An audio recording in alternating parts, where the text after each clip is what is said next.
Hello everyone, welcome back to my channel. Today I will be giving my opinions on some 5th gen K-pop groups since it's been about a year since 5th gen started and we have a good chunk of groups debuting. Please do not take any of my opinions too seriously. There is not a single group in this video that I dislike in any way. With that out of the way, let's get into the video.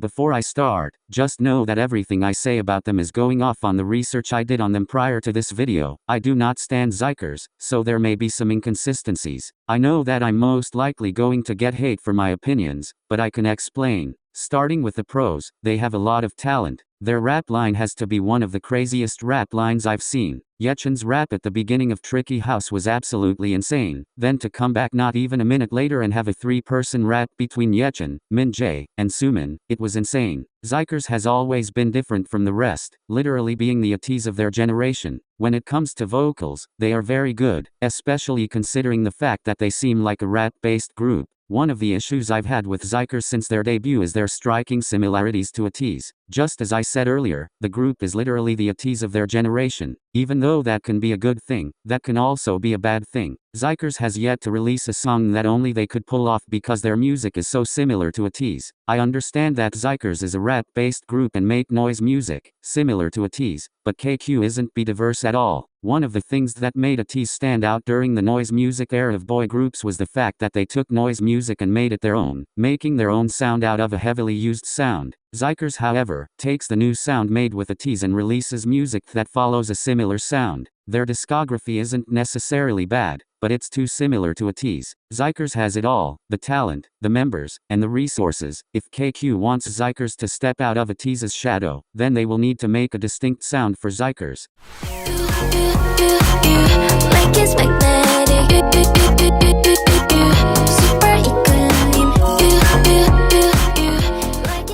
Illit is a prime example of protecting minors only matters until it's blank. I feel like a big part of the Illit vocal hate really happened due to poor timing. LE SSERAFIM had their bad encores and they went to Coachella all while Illit was promoting, so people were already hating on HYBE vocals. Illit dropping not one, but multiple bad encores in a row fueled the fire and the hate was soon steered to them as well as LE SSERAFIM. Then the HYBE and Minheejin scandal starting the next month. Everything was set up against Illit. Meanwhile Illit had the success, which at the end of the day, that's all that matters, right? Magnetic was a huge hit, getting on Billboard and being the first K-pop group to do so in their debut era. Illit soon improved their vocals in May, proving that they could sing live while performing songs with a lower pitch, but fans were blinded by their encore vocals and Are You Next? Ever since the final lineup of Illit was revealed, people resented the girls, especially Wonhee, who's been labeled a dozen on multiple occasions. Similar to many debut hate trains, fans took small mess-ups and used them against the group.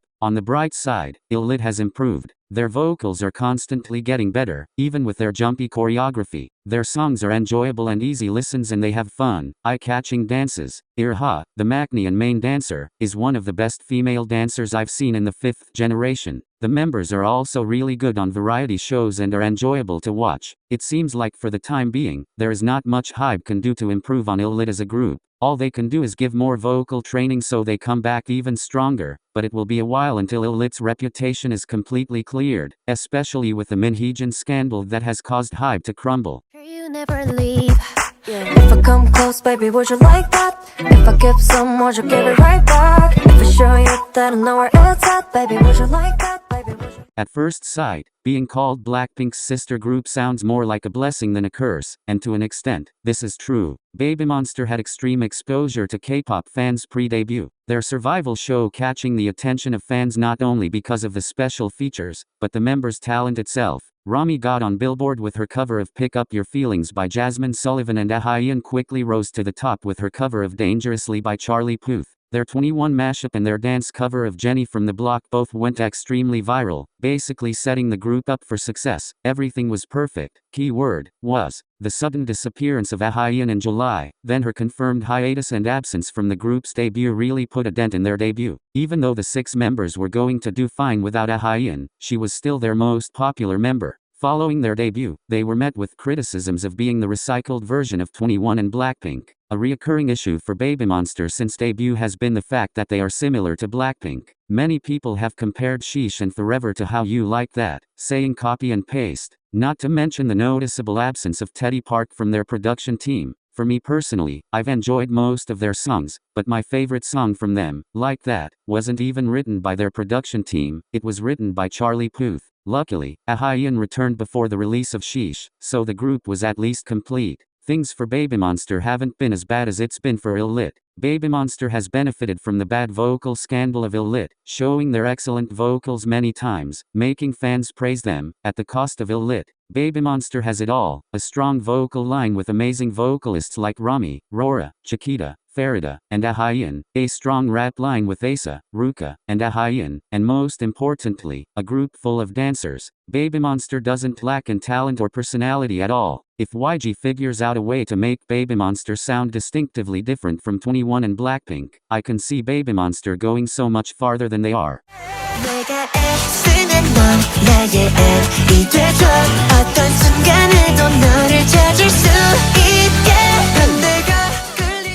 I feel like a lot of people are overlooking to us. They are exactly what I would have expected from the juniors of 17. To us reminds me of early G-Friend and early 17, having a refreshing, teen crush concept. At first, I was skeptical when it came to this group. 17 was a big hit for Pledis, and with how mistreated Fromis 9 is, I didn't know how Pledis was going to manage to us, but surprisingly, they are doing good. To us has released 2 EPs so far and both of them have been stellar. Sparkling Blue and Summer Beat are both complete albums, they have no fillers. One thing I really loved about Summer Beat was its refreshing sound. The intro to the album, You and Me, reminded me of Hello Future with the chorus. Double Take had some of the best harmonies I've heard from a boy group in a minute. To Us also has amazing, creative choreography. The choreography to BFF with the moving desks looks so fun and surprisingly not messy, especially considering how many times they move the desks. Compared to the other groups I've mentioned, there isn't much wrong with To Us. They have a concept that can be experimented with, the members are all talented, and they have good music. The members are complement each other well and fit the range of their songs. Even though it's early in their career, they have already built their own sound. Even though it isn't fully developed, I can see their sound forming. I wouldn't be shocked if by next year, their sound is fully developed.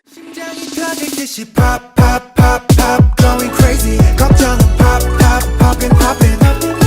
You never stop, stop, stop, stop. 나와 같이. Zero Base One has to be one of the best survival show groups I've seen in a minute. They are having a very good career. They have yet to disappoint a majority of their fans. Unlike Kepler, their senior group, who's known for being abandoned by Wake One, it seems like Wake One is actually trying with Zero Base One. They dropped debatably one of the best debut EPs I've seen since I joined K-pop. Then they successfully managed to pull a concept change without making it seem unnatural and bad. Then to complete it with a well-rounded EP, Zero Base One has not disappointed me when it comes to their discography. I would recommend listening to the whole You Had Me at Hello album, it's really good. They are talented, yes, they have amazing live vocals and are quite well-rounded since they came from a survival show. Each of them have distinct skills, like Jiwoong, the oldest, acted in a few dramas, Jonghao plays violin and few other instruments and has a degree in music education and a certificate for teaching. Hanbin is a great dancer and excels at vocals too. He also has a teaching certificate in dance. Ricky is known for his deep alto voice. Jyovan is a good bowler. Matthew has unique vocal tone and likes to work out.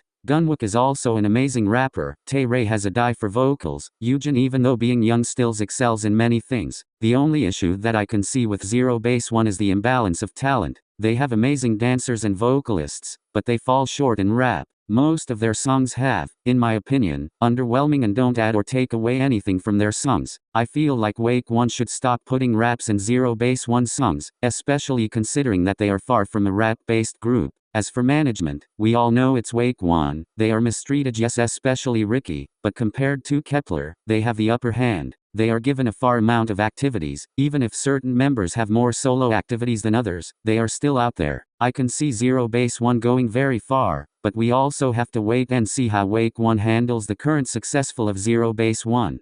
When I touch ya, kiss ya, you're gone, realize maybe that's think too much.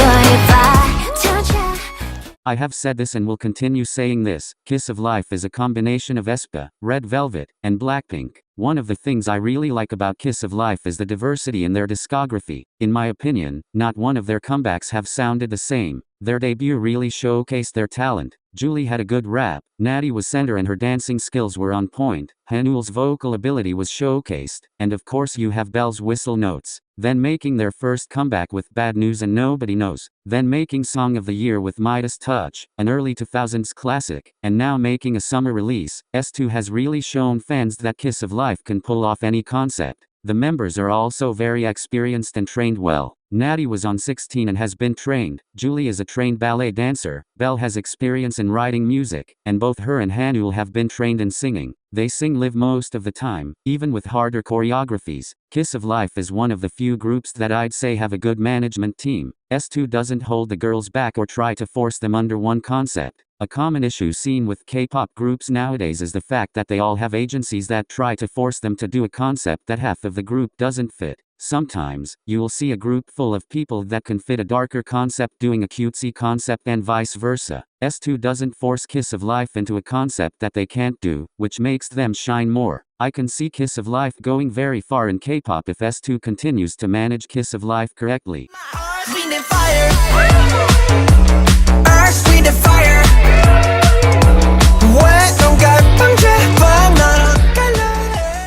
There is so much to say about BOYNEXTDOOR. I may be a little biased because BOYNEXTDOOR is my top K-pop group, but BOYNEXTDOOR is genuinely one of the best 5th-gen groups out there. Debuting with a 3-track single with songs that all sound similar, but have their own flair. They did what everyone was doing at the time, but made it their own. They debuted with everyone calling them boy jeans and mocking them, but they managed to turn it into something brand new. Then coming back with one of, if not the best first comeback I've ever seen in K-pop, but sometimes was a drastic step up from One and Only and Serenade. It explored a different side of love, heartbreak, then making a comeback this year with one of the best EPs of the year. How? BOYNEXTDOOR has not missed once. They delivered music that really shows what K-pop is all about. Fun. Nowadays in K-pop, everything is just for the money and it's toxic, but not with BOYNEXTDOOR. I can see a genuine love and passion for music. More than half of the group have written songs for their discography. Nctzen, Jaehyun, and Woonhak have credits on more than half of BOYNEXTDOOR's discography. When it comes to talent, BOYNEXTDOOR doesn't fall short. They are one of the few HYBE groups who haven't been hated for their vocals this year. They have sung live at every performance while still giving it their all. Sunho has some amazing vocals and high notes. Reveluv is one of the best dancers of the 5th generation and made choreography for one of their songs. Jaehyun is a strong all-rounder. Nctzen is a stronger dancer, rapper, and producer. Leon is a stronger dancer and singer, and Woonhak is a monster on the stage, always killing it with his stage presence. The group is very well-rounded and the members all complement each other very well. As for their management, similar to Kiss of Life,